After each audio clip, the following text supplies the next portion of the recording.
Manifesto Kebebasan Moralitas. Dibuat oleh M. Passio dan Julian Alexander. Ini adalah pesan untuk bangsa-bangsa di tahun 2022. Pengetahuan di media ini akan membuka mata Anda terhadap kebenaran. Kebenaran bahwa Anda dilahirkan dalam perbudakan dalam satu atau lain bentuk. Anda sama sekali bukan orang bebas atau wanita bebas, begitu pula orang tua, kakek nenek, atau bahkan kakek buyut Anda. Faktanya, seluruh umat manusia telah terikat sejak awal peradaban kita, atau bahkan sejak manusia pertama. Anda dapat memanggil Zero Man, Adam atau nama apapun yang Anda suka.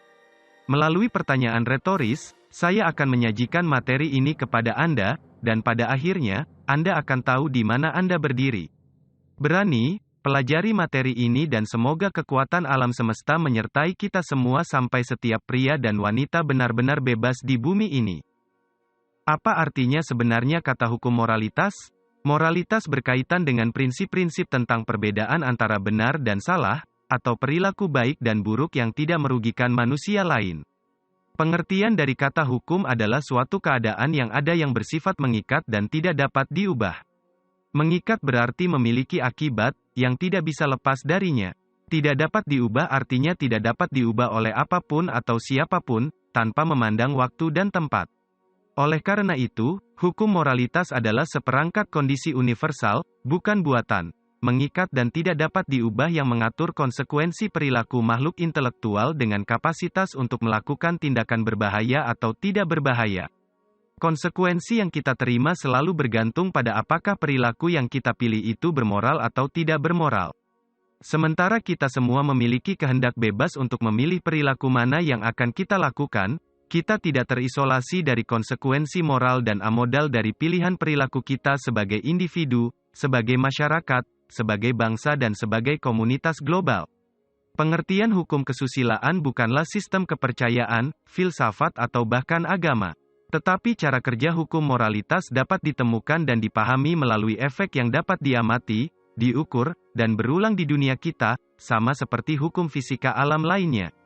Dengan kata lain, pemahaman hukum kesusilaan sebenarnya merupakan suatu ilmu, yang tidak memerlukan keyakinan atau keyakinan.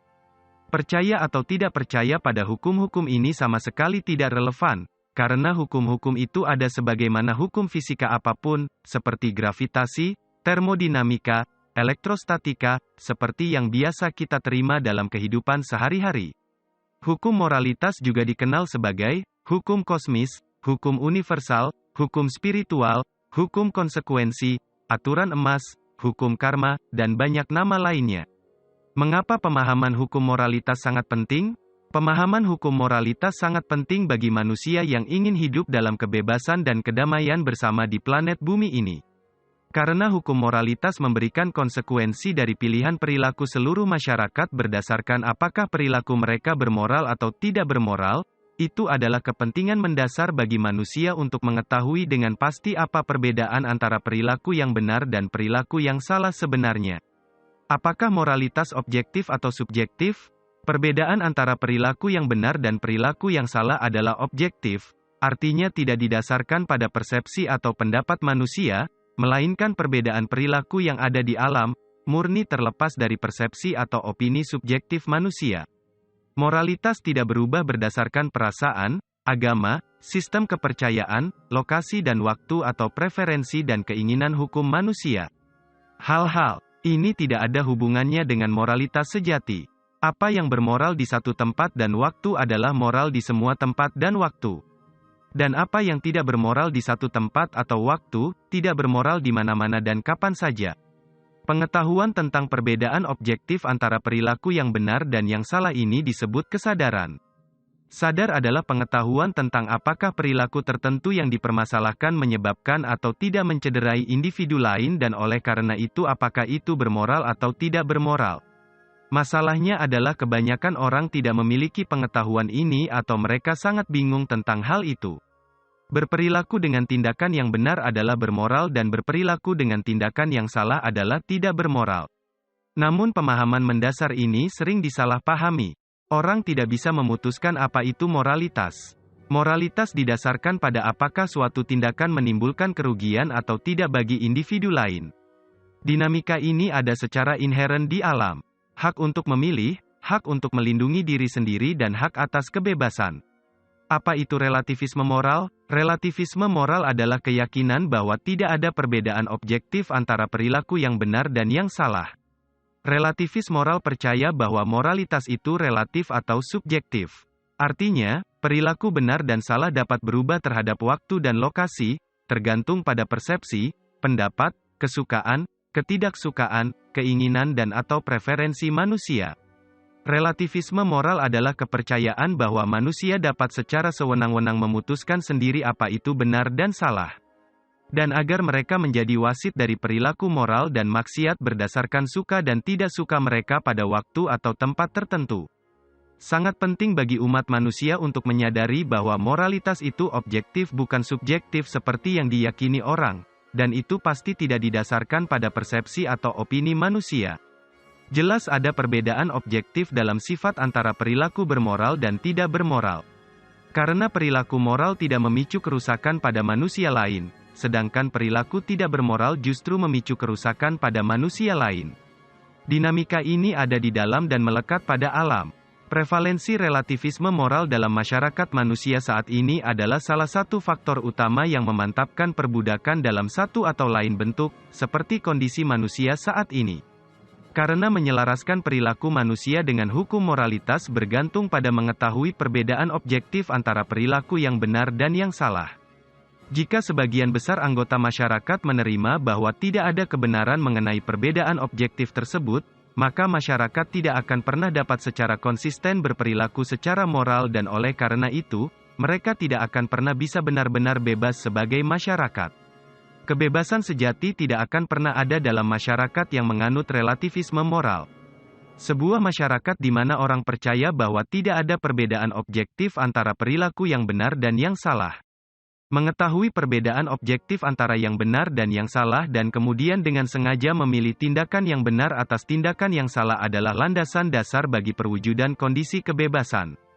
Jika manusia menghilangkan fondasi itu dengan menyatakan bahwa tidak ada moralitas objektif, mereka tidak akan pernah dapat mewujudkan kondisi kebebasan sejati dalam kehidupan mereka atau struktur masyarakat di mana mereka tinggal. Memahami moralitas objektif yang benar akan membantu umat manusia mengenali kepercayaan yang cacat secara fundamental pada legitimasi otoritas manusia dan pemerintah. Dengan demikian interaksi manusia dapat menjadi sukarela dan bebas dari maksiat kekerasan dan paksaan. Jika kita menginginkan dunia yang berdasarkan kebebasan, kita harus memahami bahwa kebenaran tidak tergantung pada persepsi kita dan bahwa moralitas objektif ada dan kita dapat mengetahuinya. Jika orang mempelajari definisi yang benar antara perilaku yang benar dan yang salah, umat manusia dapat menjadi dan tetap sepenuhnya bebas. Jika manusia terus menolak pengetahuan ini dan terus menerima kepercayaan yang salah, seperti otoritas dan relativisme moral, kemanusiaan akan tetap diperbudak dalam satu atau lain bentuk. Dengan memaafkan dan melanggengkan sistem yang didasarkan pada kekerasan, paksaan, dan relativisme moral, kita akan terus menyusuri jalan perbudakan, menyaksikan hak-hak bawaan kita dilucuti sedikit demi sedikit dari kita. Apa efek hukum moralitas di masyarakat kita? Pengalaman manusia bersama kita di bumi, secara kolektif diciptakan dan ditentukan oleh kualitas perilaku manusia kolektif kita. Ini menunjukkan efek dari hukum moralitas dari konsekuensi perilaku yang beroperasi di alam fisik. Perilaku kita beroperasi dalam apa yang dikenal sebagai dataran kausalitas, karena perilaku kita adalah penyebab yang mendasari manifestasi fisik, yang menghasilkan dunia. Konsekuensi dan akibat dari perilaku manusia kolektif kita kemudian terwujud di dataran efek, yang merupakan kondisi manusia bersama di mana kita semua harus hidup. Ini juga dikenal sebagai hukum sebab dan akibat. Pikiran agregat kita mengenai moralitas diubah menjadi perilaku agregat spesies kita. Dan perilaku itu kemudian diubah menjadi kondisi dan konsekuensi yang dihasilkan. Sesungguhnya kita secara kolektif menuai apa yang kita tabur secara kolektif. Jadi perilaku kita menciptakan keadaan kita dalam masyarakat tertentu. Dinamika ini dapat diamati berulang kali dan cara kerjanya dapat diketahui sebagai hasil dari pengamatan tersebut. Studi tentang dinamika ini dalam masyarakat manusia merupakan ilmu tentang konsekuensi perilaku. Apa hukum kebebasan dan bagaimana caranya berlaku pada moralitas? Hukum kebebasan mengatur keadaan kebebasan atau perbudakan dari seluruh populasi manusia yang memiliki kapasitas untuk memahami perbedaan objektif antara perilaku moral dan tidak bermoral. Hukum alam kebebasan menyatakan bahwa ketika suatu masyarakat secara kolektif menjadi lebih bermoral, mereka secara kolektif menjadi lebih bebas. Dan ketika suatu masyarakat menjadi lebih tidak bermoral secara kolektif, mereka secara kolektif kehilangan kebebasan mereka dan menjadi lebih diperbudak. Kebebasan dan perbudakan seluruh masyarakat bergantung pada apakah perilaku masyarakat secara keseluruhan itu benar secara moral atau amoral. Karena kebanyakan orang masih belum benar-benar mengetahui perbedaan objektif antara perilaku benar dan salah, mereka terus-menerus membuat penilaian yang tidak selaras dengan hukum moralitas. Karena semakin banyak orang bertindak dalam kapasitas yang begitu bodoh sehubungan dengan hukum moralitas, perilaku ini menjadi sumber mendasar dari kekacauan dan kekacauan dalam masyarakat kita secara keseluruhan. Dengan kata lain, hukum kebebasan dapat diringkas seperti ini: ketika perilaku moral agregat dalam masyarakat tertentu meningkat, kebebasan agregat anggota masyarakat itu juga meningkat. Tetapi ketika perilaku moral agregat dari suatu masyarakat tertentu menurun, kebebasan agregat anggota masyarakat itu juga menurun. Lebih sederhana lagi, ketika moralitas meningkat, kebebasan meningkat, dan ketika moralitas menurun, kebebasan juga menurun. Moralitas dan kebebasan saling bergantung satu sama lain. Sama seperti amoralitas dan perbudakan saling bergantung satu sama lain. Oleh karena itu, kebebasan manusia sepenuhnya tergantung pada penilaian terpelajar dari orang-orang yang sejalan dengan hukum moralitas. Itulah pengetahuan objektif tentang perbedaan antara perilaku yang benar dan perilaku yang salah. Meskipun beberapa orang mungkin mencoba melakukannya, hukum-hukum ini pada akhirnya tidak dapat diubah, digosok, atau ditekuk agar sesuai dengan keinginan atau keinginan manusia. Memilih untuk mematuhi hak-hak kodrati dan kedaulatan makhluk lain sejalan dengan hukum spiritual. Dalam pilihan seperti itu akan menciptakan kondisi kebebasan untuk terwujud di bumi. Memilih untuk melakukan perbuatan salah yang secara langsung melanggar hukum-hukum ini hanya akan mewujudkan kekacauan dan penderitaan. Perilaku manusia secara kolektif dimanifestasikan ke dalam realitas fisik kita berdasarkan pilihan kehendak bebas humaniora apakah akan bertindak selaras dengan hukum moralitas, sehingga menciptakan kondisi kebebasan atau bertindak bertentangan dengan hukum moralitas, sehingga menciptakan kondisi perbudakan manusia. Ini adalah moral universal, hukum spiritual yang mengatur semua jenis manusia. Bagaimana moralitas terhubung dengan kebebasan? Spiritualitas yang benar berakar pada kebebasan, yaitu kebebasan spiritual, dengan kebebasan mental dan fisik. Kebebasan adalah hak alami yang diberikan oleh ciptaan. Kebebasan dan spiritualitas secara inheren terhubung dan tidak pernah dapat dipisahkan satu sama lain, karena kebebasan adalah maksud dan tujuan spiritualitas sejati. Spiritualitas asli adalah tentang kebebasan, yaitu kebebasan spiritual, kebebasan mental, dan kebebasan fisik tubuh. Hukum spiritual yang mengatur alam semesta adalah hukum moral yang memberikan kebebasan bagi makhluknya untuk hidup rukun dan damai satu sama lain. Hukum universal adalah hukum penciptaan, dan yang bisa dilakukan siapapun adalah menemukannya, atau tidak memahaminya. Orang yang secara moral spiritual tahu bahwa setiap orang memiliki hak yang sama persis seperti orang lain, dan tidak ada yang memiliki hak lebih atau kurang dari orang lain. Apakah moralitas berlaku pada hewan atau hanya berlaku untuk manusia? Anda tidak pergi ke alam di mana hewan berada dan belajar tentang hukum moralitas. Tidak, itu bukan tentang hukum moralitas. Hukum moralitas berlaku untuk kita, manusia atau makhluk yang lebih tinggi karena kita memiliki kapasitas mental untuk memahami perbedaan antara tindakan yang benar dan yang salah. Kita dapat berpikir pada tingkat konseptual dan persepsi. Kami memiliki otak seperti itu untuk bisa melakukan itu. Di sisi lain, hewan tidak memiliki otak seperti itu. Jadi aturan dan hukum ini tidak berlaku untuk hewan, karena ini adalah makhluk dengan naluri dengan beberapa emosi dalam makeup mereka. Hewan tidak memiliki kompleksitas emosional seperti manusia, mereka juga tidak memiliki kompleksitas emosional atau intelektual untuk dipahami. Mereka juga tidak memiliki kapasitas untuk kecerdasan holistik. Hewan tidak memiliki kecerdasan berdasarkan pikiran dan hati, seperti manusia. Kita, manusia dapat mengambil pengetahuan tentang hati nurani, dan mengetahui perbedaan antara perilaku yang benar dan yang salah.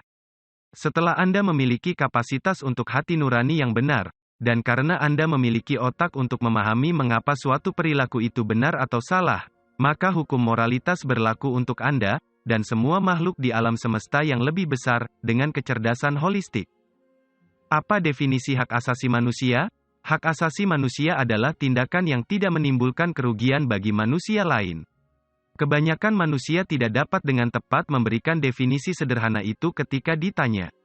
Inilah alasan utama mengapa manusia kehilangan hak dan kebebasan mereka di negara mereka. Bagaimana mungkin kita bisa menyimpan apa yang bahkan tidak bisa kita definisikan dengan benar?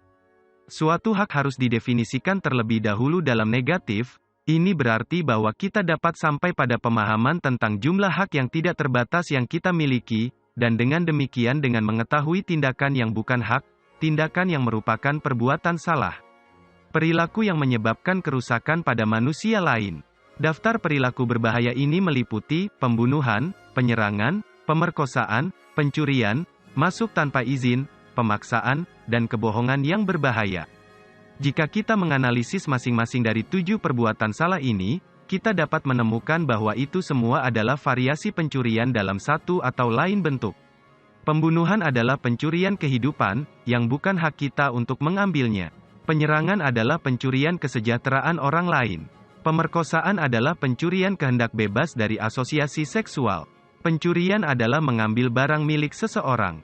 Masuk tanpa izin adalah pencurian keamanan domain hidup seseorang. Pemaksaan adalah pencurian pilihan kehendak bebas melalui kekerasan atau paksaan. Kebohongan berbahaya adalah pencurian informasi penting yang berdampak negatif pada kemampuan orang lain untuk terlibat dalam pengambilan keputusan yang tepat. Kekerasan adalah inisiasi perilaku berbahaya terhadap manusia lain. Daftar perilaku yang merugikan merupakan pelanggaran terhadap hukum moralitas karena merupakan pelanggaran terhadap hak-hak yang melekat pada manusia lainnya. Perilaku tidak bermoral ini merupakan definisi kekerasan yang beragam. Melanggar hak-hak yang melekat pada manusia lain melalui pencurian-pencurian seperti ini sebenarnya yang dimaksud dengan melakukan kekerasan dan maksiat. Karena semua perbuatan salah adalah bentuk pencurian, hukum perilaku moralitas pada akhirnya dapat diringkas dalam 2 kata, jangan mencuri. Dari mana hak asasi manusia berasal? Hak yang melekat pada manusia adalah hak lahir yang tidak dapat dicabut dan universal yang tidak pernah dapat diberikan atau dihilangkan oleh tindakan atau proses apapun dari umat manusia, seperti hukum, perintah, atau mandat. Hak asasi manusia kita berasal dari alam itu sendiri, artinya sudah ada sebelumnya dan melekat pada ciptaan itu sendiri. Sayangnya setelah ribuan tahun peradaban manusia, kebanyakan orang masih tidak memahami kebenaran abadi ini. Bahwa manusia harus dengan sengaja memilih untuk mengambil tindakan moral untuk menghormati dan menghormati hak-hak orang lain, yang tidak merugikan manusia lain, tetapi untuk memperlakukan orang lain dengan rasa hormat yang sama dengan yang kita harapkan untuk diperlakukan sendiri. Tindakan moral paling tidak ilusif, dan paling buruk sengaja diabaikan. Hak tidak diciptakan oleh umat manusia atau oleh jenis pemerintah apapun, tetapi merupakan hak lahir yang diberikan kepada kita oleh penciptaan itu sendiri. Tidak ada manusia atau kelompok manusia yang tidak pernah dapat memberikan hak kepada orang lain, atau membangkitkan hak dari manusia lain. Ini hanyalah konstruksi buatan manusia yang tidak ada di alam, atau bukan bagian dari sumber ciptaan Tuhan. Seorang moralis sejati mengambil tanggung jawab pribadi atas tindakan mereka sendiri. Mereka melayani dan mengikuti hukum moral alam penciptaan, dari mana semua hak pada akhirnya berasal. Apakah manusia memiliki kehendak bebas? Semua makhluk hidup diberkahi dengan kepemilikan diri sebagai hak kesulungan yang melekat dan oleh karena itu memiliki hak alami untuk menjalankan kehendak bebas mereka sendiri untuk hidup dalam kedaulatan di bagian manapun di bumi ini. Bebas dari inisiasi bahaya atau paksaan oleh manusia lain. Prinsip-prinsip kebebasan manusia dan hak asasi manusia ini adalah dasar moralitas, dan diatur oleh hukum spiritual konsekuensi perilaku. Setiap pelanggaran terhadap prinsip-prinsip ini adalah perbuatan salah, tindakan kacau yang bekerja secara langsung bertentangan dengan dinamika pengaturan diri dari hukum moralitas yang dirancang oleh ciptaan itu sendiri. Semua manusia memiliki kehendak bebas untuk memilih antara perilaku bermoral dan tidak bermoral. Ya, kita punya pilihan sebagai rakyat. Kita dapat menggunakan kehendak bebas kita untuk mengubah perilaku kita dan menyelaraskannya dengan hukum moralitas dengan memilih tindakan yang benar secara moral daripada tindakan yang salah, atau kita dapat memilih untuk berperilaku tidak bermoral kepada manusia lain. Apakah semua orang memiliki hak yang sama, atau apakah beberapa orang memiliki hak lebih dari orang lain? Kebanyakan orang akan setuju dengan fakta bahwa perilaku yang mencelakakan orang lain adalah tindakan tidak bermoral. Masalah muncul ketika kita, orang-orang, gagal untuk menahan semua orang pada akun yang sama mengenai moralitas tindakan mereka. Kita harus memahami bahwa setiap orang memiliki hak yang sama dengan orang lain. Dan tidak ada pengecualian untuk hukum moralitas. Jika tidak ada individu yang memiliki hak untuk melakukan tindakan tertentu yang menimbulkan kerugian bagi orang lain, maka tidak ada yang dapat mendelegasikan hak yang tidak ada seperti itu kepada manusia atau kelompok orang lain, yang menyebut diri mereka pemerintah. Dan karena itu dengan ajaib mengubah perbuatan salah menjadi benar. Dengan kata lain, setiap orang memiliki hak bawaan alami yang sama persis dengan orang lain. Dan tidak ada pengecualian untuk aturan ini, termasuk individu di pemerintahan, polisi, militer, atau lembaga masyarakat lainnya dimanapun di bumi atau di alam semesta. Inilah yang dimaksud dengan persamaan menurut hukum moralitas. Legalitas tidak sama dengan moralitas dalam bentuk apapun. Apakah otoritas pemerintah secara moral sah? Jika hukum manusia kebetulan sejalan dengan hukum alam moralitas, maka mereka telah secara definisi menjadi berlebihan. Dan karena itu tidak perlu. Jika hukum manusia bertentangan dengan hukum moralitas, maka hukum itu salah dan tidak bermoral. Oleh karena itu hukum-hukum ini tidak akan pernah dapat mengikat secara sah kepada manusia manapun tanpa memandang waktu dan tempat. Karena sesuatu itu legal atau ilegal tidak membuatnya bermoral atau tidak bermoral. Menyadari hal ini kita dapat sampai pada pemahaman yang benar bahwa semua yang disebut otoritas manusia secara moral tidak sah, karena tidak sukarela dan didasarkan pada paksaan dan kekerasan, yang dengan sendirinya merupakan perilaku tidak bermoral. Beberapa orang percaya bahwa agama memutuskan apa itu kejahatan atau dosa, dan pemerintah memutuskan apa kejahatan atau dosa dalam masyarakat kita. Moralitas sewenang-wenang seperti itu adalah kekuatan penghancur kebebasan di dunia kita saat ini. Misalnya, merokok ganja, itu adalah hak. Itu tidak merugikan siapapun. Dan itu bukanlah suatu kejahatan atau dosa seperti yang dilihat oleh gereja. Dan jelas bukan kejahatan seperti yang dilihat oleh pemerintah, karena tidak ada salah atau bahaya yang telah dilakukan terhadap siapapun. Wanita yang memakai rok mini pendek kapan saja siang atau malam adalah hak, yang tidak merugikan siapapun. Dan jelas bukan dosa seperti yang Anda percayai oleh gereja atau beberapa agama. Dan juga bukan kejahatan, karena tidak ada kerugian yang dilakukan terhadap siapapun. Semua otoritas yang diinvestasikan dalam umat manusia pada dasarnya tidak sah, ilusi, dan paling buruk tidak bermoral. Pesan utama pemerintah sepanjang sejarah adalah, saya adalah Tuhan, dan saya dapat memutuskan dan membuat benar dan salah sesuai keinginan dan kebijaksanaan saya. Perbudakan melekat pada semua sistem otoritas pemerintah. Wewenang dalam pemerintahan adalah ilusi dari pikiran yang sakit, yang sepenuhnya didasarkan pada kekerasan dan dibangun di atas gagasan yang salah bahwa pemerintah memiliki hak moral untuk mengeluarkan perintah, sementara yang lain memiliki kewajiban moral dalam mengikuti perintah atau perintah tersebut. Kita memiliki kewajiban moral untuk cukup peduli tentang apa yang salah dengan dunia kita untuk mengambil tindakan nyata untuk mengubahnya menjadi lebih baik. Anak-anak dan sebagian orang dewasa percaya bahwa kecuali informasi berasal dari pemerintah, maka informasi tersebut tidak benar. Apakah kewenangan pemerintah ada di alam? Otoritas pemerintah adalah konstruksi buatan manusia yang tidak sah yang tidak ada di alam. Sistem kepercayaan bahwa orang-orang tertentu entah bagaimana dapat memiliki otoritas yang sah atas manusia lain atau bahwa beberapa orang memiliki hak yang lebih atau kurang melekat daripada yang lain adalah salah satu penyebab paling mendasar dari penderitaan dan kematian yang tak tertandingi di dunia kita, dan sepanjang sejarah manusia. Otoritas adalah dan selalu menjadi klaim yang tidak benar, tidak sah dan tidak bermoral oleh kelompok individu tertentu yang sayangnya diterima dan diyakini oleh hampir semua manusia dengan semangat keagamaan yang mutlak.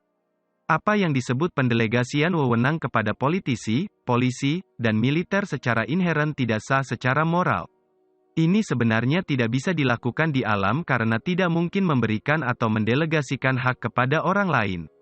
Anda tidak dapat memberikan hak bawaan Anda kepada orang lain untuk digunakan atas nama Anda. Ini adalah konstruksi buatan manusia, yang tidak ada dalam hukum moralitas. Oleh karena itu seluruh kontrak atau hukum yang dibuat oleh orang-orang ini secara moral batal. Sebagai akibat dari undang-undang palsu yang diberlakukan di masyarakat kita, dulu dan sekarang, tidak lebih dari perbudakan manusia terhadap kelompok-kelompok orang itu. Percaya bahwa pemerintah itu sah berarti percaya bahwa perbudakan itu sah. Tidak seorang pun berhak untuk percaya bahwa orang adalah properti. Tidak ada yang namanya otoritas, hanya Anda adalah otoritas maksimum untuk tindakan Anda sendiri dan kendali atas properti Anda sendiri. Ada dua kelompok yang memisahkan manusia. Mereka adalah mereka yang mendukung perbudakan, dan mereka yang menentang perbudakan. Apakah perpajakan oleh pemerintah sah moral? Perpajakan adalah pencurian tenaga kerja seseorang secara paksa dengan ancaman paksaan dan kekerasan oleh pemerintah. Perpajakan adalah klaim bahwa sekelompok orang, yang menyebut diri mereka pemerintah telah diberi hak untuk menyita persentase pendapatan yang dipilih dari tenaga kerja individu. Apakah orang itu setuju untuk membagi pendapatan mereka secara sukarela atau tidak? Penyitaan dilakukan dengan ancaman kekerasan atau pemenjaraan oleh pemerintah. Dari mana produk tersebut disita atau upaya untuk melawan penyitaan? Perpajakan dan penyitaan tidak lebih dari eufemisme untuk mencuri. Perpajakan dijadikan hak oleh mereka yang menyatakan bahwa praktek seperti itu mutlak diperlukan dan diharuskan untuk menegakkan kebaikan bersama bagi semua orang. Namun mengapa kita menemukan begitu banyak ketidaksetaraan dalam masyarakat, jika itu masalahnya? Alasan utama pemerintah membutuhkan dana adalah untuk pelestarian dan kelanjutan perbudakan dalam satu atau lain bentuk, dan atau perluasan keuntungan teritorial strategis dalam satu atau lain bentuk. Perbudakan adalah perampasan paksa 100% dari pendapatan tenaga kerja dari manusia lain. Namun tidak ada angka persentase MAGICAL yang bisa kita turunkan angkanya, selain 0%, yang tidak lagi merupakan kondisi perbudakan. Jika kita jujur pada diri sendiri, perpajakan hanyalah eufemisme untuk pencurian dan perbudakan manusia. Tidak ada manusia yang memiliki hak untuk menuntut kepemilikan atas pendapatan atau properti dari orang lain. Dan perilaku seperti itu tidak pernah dapat didelegasikan kepada sekelompok orang dan disebut sebagai hak. Jadi semua bentuk perpajakan, di bawah hukum moralitas adalah salah dan tidak bermoral. Undang-undang narkoba secara moral sah dan diperlukan atau apakah manusia berhak memasukkan apa yang mereka pilih ke dalam tubuhnya? Orang memiliki tubuh mereka dan memiliki hak yang melekat untuk memilih apa yang mereka masukkan ke dalamnya atau kenakan di atasnya. Pemerintah yang memberlakukan undang-undang untuk membatasi orang melakukan sesuatu pada tubuh mereka, tidak lebih dari membuat klaim bahwa mereka memiliki orang itu. Larangan adalah tuntutan oleh sekelompok orang yang telah diberi hak untuk mencegah orang lain memasukkan zat tertentu ke dalam tubuh mereka sendiri. Dan jika orang-orang ini menolak untuk mematuhi, mereka akan didenda atau dipenjara. Terbukti dengan sendirinya, bahwa jika tubuh seseorang alami adalah milik mereka sendiri, maka individu itu selalu memiliki hak alam untuk memutuskan apa yang akan atau tidak akan dimasukkan ke dalam tubuh mereka sendiri. Tubuh mereka adalah milik mereka sendiri dan bukan milik orang lain. Klaim untuk memerintahkan apa yang akan atau tidak akan dimasukkan ke dalam tubuh orang lain tidak lebih dari klaim kepemilikan atas tubuh orang lain. Klaim kepemilikan tubuh orang lain disebut perbudakan. Jadi larangan hanyalah eufemisme untuk perbudakan yang didukung oleh kekerasan. Tidak ada individu dimanapun di bumi ini yang memiliki hak untuk mengklaim kepemilikan tubuh orang lain. Dan otoritas semacam itu tidak akan pernah bisa didelegasikan kepada sekelompok orang dan disebut sebagai hak. Dengan demikian semua bentuk larangan adalah tidak bermoral dan bertentangan dengan hukum moralitas. Orang-orang adalah penguasa tubuh mereka sendiri, dan tidak ada yang mengatur secara eksternal untuk mereka. Dengan kata lain, Anda bukan budak, tetapi manusia bebas atau wanita bebas. Setiap orang di muka bumi ini berdaulat atas dirinya sendiri, entah mereka mengetahuinya atau tidak. Perbudakan adalah tidak sah dan tidak bermoral. Tidak seorang pun secara sah menjadi budak, karena kita semua berdaulat atas tubuh dan nasib kita sendiri. Apakah perjalanan tanpa lisensi adalah hak yang datang? Perizinan perjalanan adalah pembatasan kursif terhadap hak alami manusia untuk bepergian secara bebas sesuai keinginannya. Membatasi gerak manusia lain sifatnya tidak bermoral, karena hal ini mencegah pergerakan kehendak bebas manusia lain, yaitu mencuri kehendak bebas seseorang untuk bergerak sesuka hatinya. Jika undang-undang pemerintah larangan tindakan yang tidak menyebabkan merugikan orang lain, apakah secara moral manusia wajib taat hukum tersebut? Hukum buatan manusia yang bertentangan dengan hukum moralitas secara moral tidak sah. Dan karena itu tidak mengikat secara moral pada setiap individu. Satu-satunya interaksi manusia yang sah adalah interaksi yang bersifat sukarela, artinya interaksi tersebut disepakati bersama oleh semua peserta yang terlibat. Hukum buatan manusia termasuk yang menetapkan, mengamanatkan, dan memberlakukan perilaku seperti larangan, perpajakan, dan perizinan, yang tidak bersifat sukarela dengan cara apapun. Mereka adalah perintah kepatuhan, yang selalu dibalas dengan ancaman kekerasan atau perilaku kekerasan nyata yang dilakukan pada manusia. Hukum buatan manusia adalah keputusan sewenang-wenang dari kelas penguasa yang menyebut diri mereka pemerintah yang diyakini memiliki hak magis untuk memerintah Anda, orang-orang.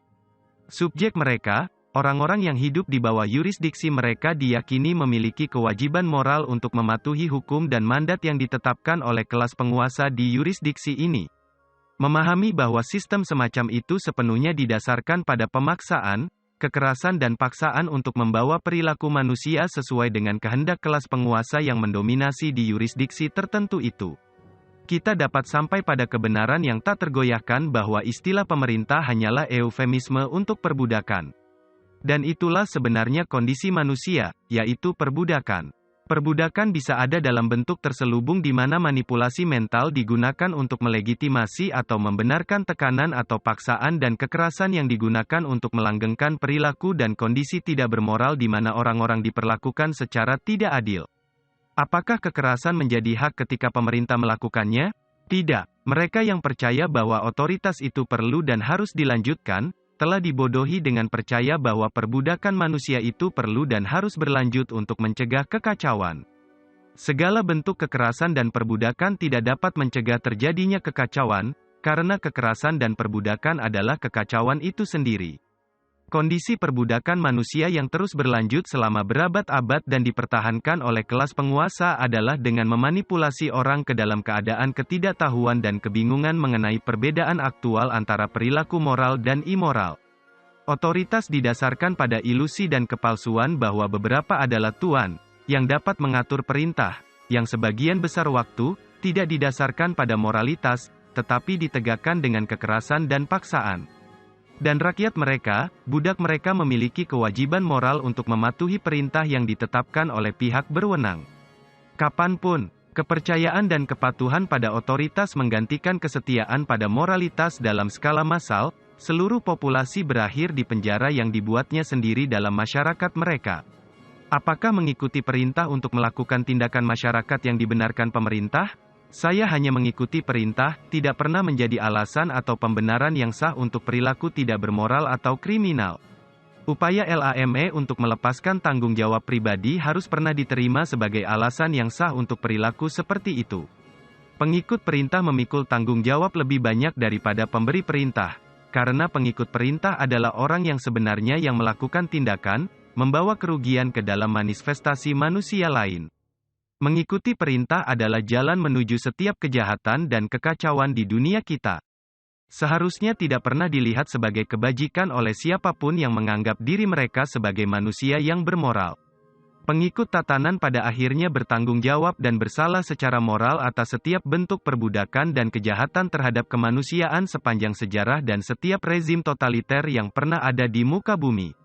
Pengikut perintah dimanipulasi untuk melakukan pekerjaan kotor dengan melanggar hukum moralitas untuk melaksanakan perintah mereka. Tidak ada orang spiritual sejati yang mengikuti perintah. Orang spiritual sejati mengikuti hukum moral, memilih tindakan yang benar daripada tindakan yang salah.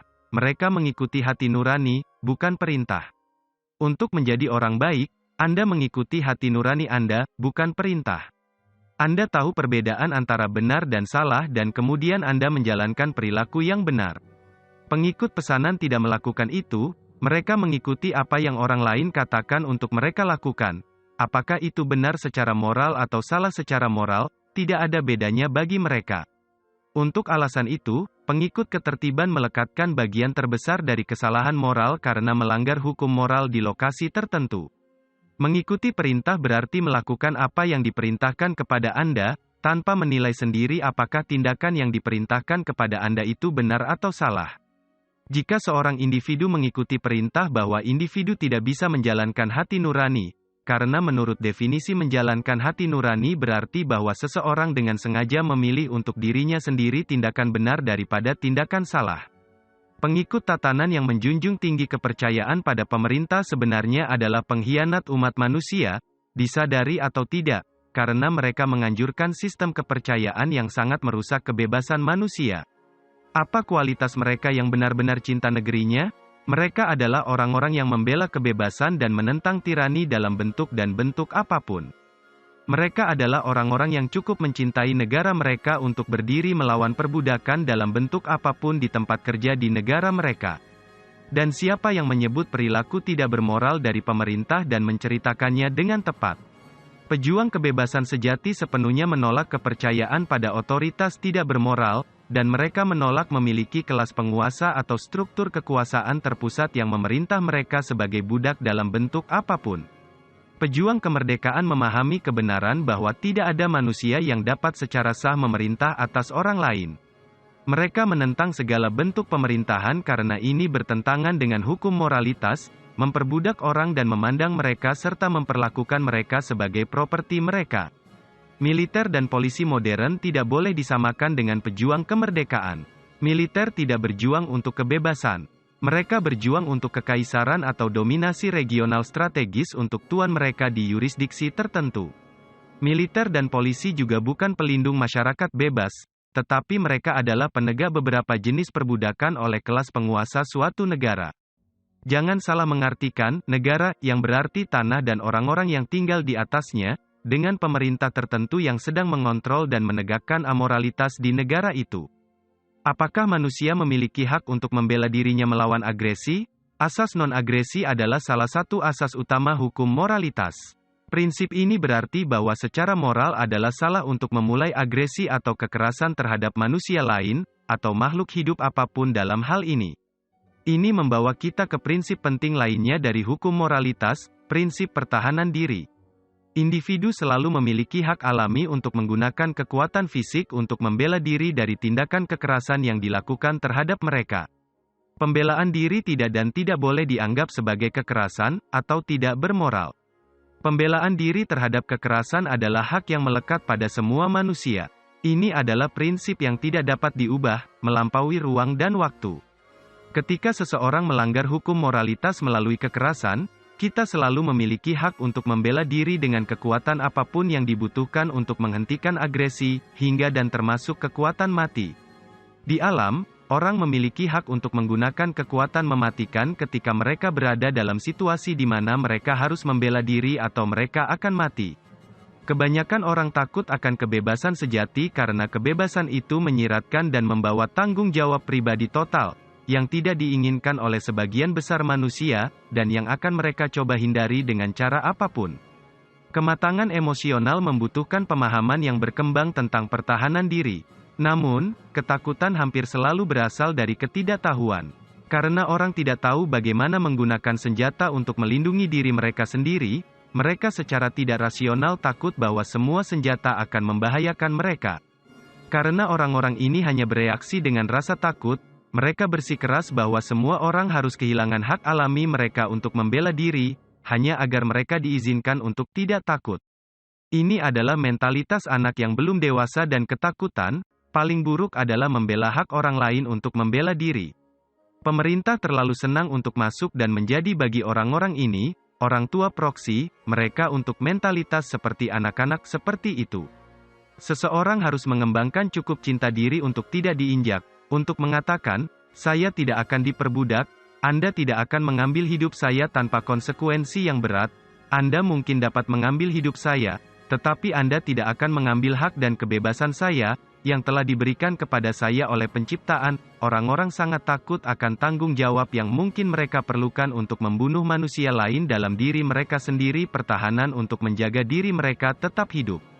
Jika seseorang mencoba untuk mengambil hidup atau kebebasan Anda atau kehidupan dan kebebasan orang yang Anda cintai, ibu, ayah, putra, putri, pasangan, apakah Anda tahu apakah Anda akan dapat dengan sengaja membunuh orang itu untuk melindungi mereka? Jika Anda tidak dapat membunuh seseorang yang mencoba membunuh Anda atau orang yang Anda cintai, Anda harus sangat hancur pada tingkat jiwa untuk berpikir bahwa Anda tidak dapat membunuh orang lain yang datang untuk hidup Anda atau datang untuk mengambil nyawa orang lain. Kekasihmu, pasifis adalah seseorang yang tidak pernah bertindak dengan menggunakan force untuk membela diri atau membela orang lain dalam keadaan apapun. Jenis pemikiran ini membuka jalan bagi penyerahan perbudakan bagi seluruh umat manusia pada kehendak para tiran, diktator, dan atau psikopat potensial di dunia ini, yang melanggar hak-hak yang diberikan Tuhan. Pasifis tidak mengerti perbedaan antara kekerasan dan kekuatan. Sebuah kekuatan adalah hak yang sayangnya sering diperlukan untuk mempertahankan hidup dan hak terhadap mereka yang akan merugikan dan melanggar hak orang lain. Pasifisme tidak ada lebih dari eufemisme untuk mentalitas korban. Pasifis akan membiarkan semua jenis kejahatan di dunia ini mengamuk. Ketidaktahuan siapapun dalam kaitannya dengan pertahanan diri memengaruhi kebebasan semua orang. Apakah kita memiliki hak untuk percaya apa yang kita ingin percaya? Kita memiliki kemampuan untuk bernalar melalui pikiran untuk sampai pada kesimpulan tentang keyakinan kita. Semua pikiran adalah hak, tetapi tidak semua keyakinan adalah hak, jika mereka melanggar hak orang lain. Kita tidak memiliki hak untuk mempercayai apapun yang ingin kita percayai. Kami hanya memiliki hak untuk mempercayai apa yang ingin kami percaya hanya jika keyakinan tersebut tidak membenarkan kekerasan atau mendukung perbudakan manusia lain, tetapi tetap dalam hukum moralitas. Orang berhak memiliki agamanya sendiri, mereka bisa percaya apapun yang mereka inginkan. Tidak ada yang salah dengan memiliki agama atau membentuk agama apapun. Tetapi ketika harus menganjurkan perilaku yang salah dan berbahaya dengan melanggar hak orang lain, seperti nyawa, hak, dan properti pribadi, maka saat itulah tanggung jawab berhenti, dan agama harus dibuang dan dibongkar sepenuhnya dari masyarakat kita, dan pada akhirnya dari planet kita. Apakah orang memiliki hak untuk menjadi budak, jika mereka ingin? Orang-orang juga tidak berhak untuk percaya bahwa mereka bahkan ingin menjadi budak.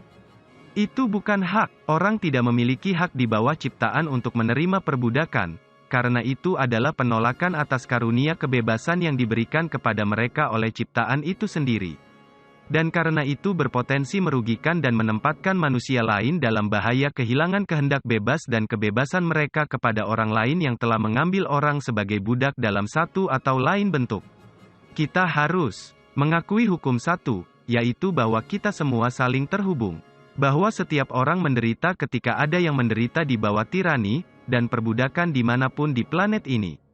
Jadi kita memikul tanggung jawab pribadi untuk membantu manusia lain menjadi sadar dengan mewariskan pengetahuan moral yang telah kita pelajari sehingga mereka dapat mengambil tindakan melawan tirani.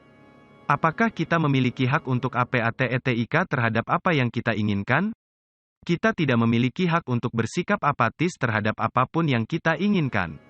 Kita hanya berhak bersikap apatis hanya jika sikap apatis itu tidak mengurangi hak dan kebebasan manusia lain.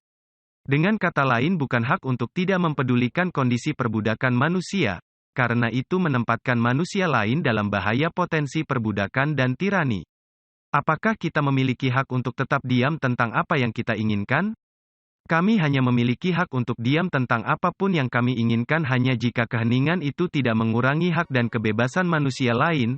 Jika tidak bermoral untuk tetap diam ketika hak alami telah diambil dari manusia lain di mana saja dan kapan saja. Tetap diam telah terlibat dengan kejahatan, yang merupakan tindakan tidak bermoral. Jika saya melihat kasus perbudakan dan tidak melakukan apa-apa, saya, dengan non-tindakan saya, mengambil bagian dalam tindakan yang terlibat dengan evil. Saya memaafkan dengan diam saya dan non-tindakan saya atau sikap apatis kejahatan yang dilakukan untuk manusia lain. Dan itu bukan hak, karena itu menempatkan semua orang pada risiko diperbudak dalam satu atau lain bentuk. Dengan pasif menerima kejahatan dan tetap diam, kita berpartisipasi dalam kejahatan dan tindakan tidak bermoral yang sedang dilakukan. Mereka yang melalui keheningan atau tindakannya mengizinkan kejahatan dilakukan sama tidak bermoralnya dengan mereka yang melakukan kejahatan tindakan tidak bermoral. Apakah saya berhak untuk tidak menghakimi orang lain? Tidak menghakimi dan tidak boleh menghakimi bukan berarti diam dan tidak meneriakkan kekerasan atau pemaksaan perilaku asusila orang lain. Yang dimaksud adalah tidak prajudge orang lain sebelum diambil tindakan terlebih dahulu. Adalah ide yang salah untuk tidak menghakimi kesalahan dan perilaku berbahaya orang lain. Jenis perilaku ini menjerumuskan dunia kita lebih dalam dan lebih dalam ke dalam kekacauan dan tirani. Pengampunan sejati bukan berarti terus memaafkan pengabaian kesalahan yang disengaja atau memaafkan perilaku tidak bermoral orang lain. Itu adalah kenaifan yang terbaik, dan paling buruk bekerja sama dengan kejahatan. Tetapi pengampunan sejati dimulai dengan kesediaan untuk mengatakan kebenaran, dan disitulah pengampunan dan rekonsiliasi harus mulai terjadi bagi pelanggar dan korban. Apa itu hati nasihat yang benar? Hati nurani bukan keinginan untuk melakukan kebaikan atau niat untuk melakukan hal yang benar. Kesalahpahaman ini menyebabkan banyak orang percaya bahwa mereka sendiri atau orang lain memiliki hati nurani padahal sebenarnya tidak. Hati nurani adalah pengetahuan tentang perbedaan antara perilaku yang benar dan yang salah, dan dengan memilih perilaku yang benar daripada perilaku yang salah. Seperti itu penjelasan definisi sebenarnya dari kata orang yang memiliki hati nurani. Hati nurani berarti memanggil kejahatan dan menunjukkannya, dan tidak mengambil bagian dalam bentuk apapun di lokasi tertentu. Kesadaran sejati berarti mengetahui siapa Anda dan mengetahui siapa musuh jahat itu. Itu berarti mengetahui lingkungan Anda dan sifat situasi yang Anda jalani. Ini berarti Anda bukan hanya tubuh fisik, tetapi makhluk spiritual yang memiliki pengalaman fisik untuk tujuan belajar dan tumbuh secara spiritual di bumi ini. Apakah berjuang untuk kebebasan dibenarkan? Kebanyakan orang takut akan pemberontakan yang benar karena mereka percaya bahwa mereka tidak dapat melawan pemerintah dan menang. Di sisi lain, orang percaya bahwa kepatuhan terhadap tiran dan despotisme adalah strategi yang entah bagaimana akan membuat mereka tetap aman dalam jangka panjang. Tetapi strategi COWARDLY itu tidak pernah benar-benar berhasil, seperti yang telah ditunjukkan oleh sejarah berulang kali. Namun, sebagian besar manusia hanya pengecut untuk menghadapi kekerasan dan paksaan pemerintah mereka, tidak peduli berapa banyak hak mereka yang terus-menerus dirampas dari mereka. Kebanyakan orang memilih perbudakan yang nyaman daripada kebebasan yang berpotensi berbahaya. Mereka gagal memahami kebenaran bahwa hidup itu sendiri tidak memiliki nilai tanpa kebebasan. Apa nilai keamanan fisik jika Anda tidak benar-benar bebas, dan diperbudak oleh sekelompok orang, yang menyebut diri mereka pemerintah? Melindungi kebebasan dan hak Anda lebih penting daripada keselamatan pribadi atau bahkan kelangsungan hidup. Sayangnya, orang-orang hari ini lebih mencintai kehidupan nyaman mereka daripada mencintai kebebasan. Dalam menghadapi tirani, pengecut selalu mencari keselamatan, sementara orang baik menempatkan diri mereka dalam bahaya antara tirani dan kebebasan. Pengecut lebih suka merangkul kejahatan dan mendaftarkan diri mereka ke tirani sebagai agennya melawan orang lain atau mereka berusaha menenangkan para tiran, bersikeras bahwa musuh terlalu kuat dan tidak bisa dikalahkan. Pengecut tidak akan berjuang untuk kebebasan karena mereka membuang prinsip mereka pada tanda bahaya pertama.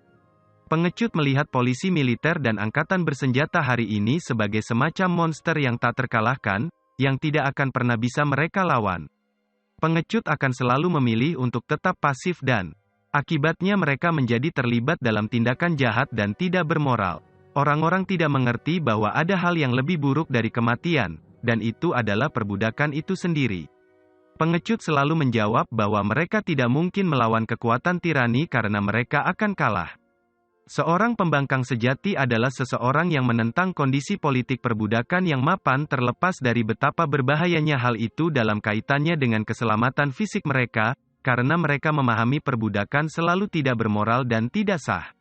Tidak akan pernah ada kebebasan sejati di bumi kecuali dan sampai setiap orang dari kita menjadi benar-benar bebas, karena setiap kantong perbudakan di bagian dunia manapun akan selalu mengancam dan merusak kebebasan kepada siapapun di antara kita pada waktu tertentu, kepada mereka yang saat ini gratis. Apakah ada yang tersebut sebagai pemberontakan yang benar? Kebebasan adalah kebenaran spiritual tertinggi yang ada. Dan berjuang untuk mempertahankannya, mental dan fisik, adalah misi moral kita semua.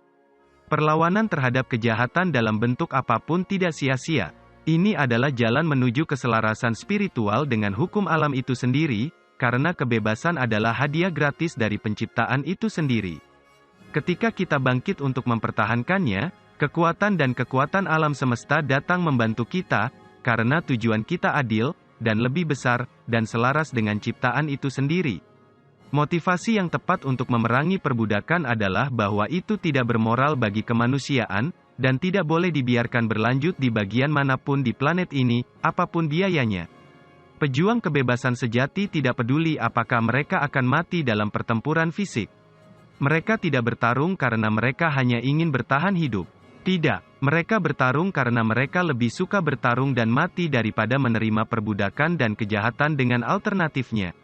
Naluri untuk memelihara kebebasan mengalahkan naluri untuk memelihara kehidupan mereka. Demikianlah, inilah kesetiaan saya pada hukum moral semesta, saya menyatakan kemerdekaan saya sebagai manusia yang berdaulat. Saya tidak setuju untuk diatur dalam perbudakan dalam bentuk apapun. Saya tidak melakukan kejahatan, karena saya tidak menyakiti manusia lain. Saya tidak menganut label atau ideologi dogmatis yang bertentangan dengan hukum moral. Saya memperlakukan semua orang sebagai saudara dan saudara di planet bumi ini. Saya tidak mengambil bagian dalam bentuk kejahatan apapun, khususnya dengan jenis pemerintahan apapun di bumi. Ini adalah kesetiaan saya pada hukum alam semesta, dan semoga alam semesta bersama saya. Amin.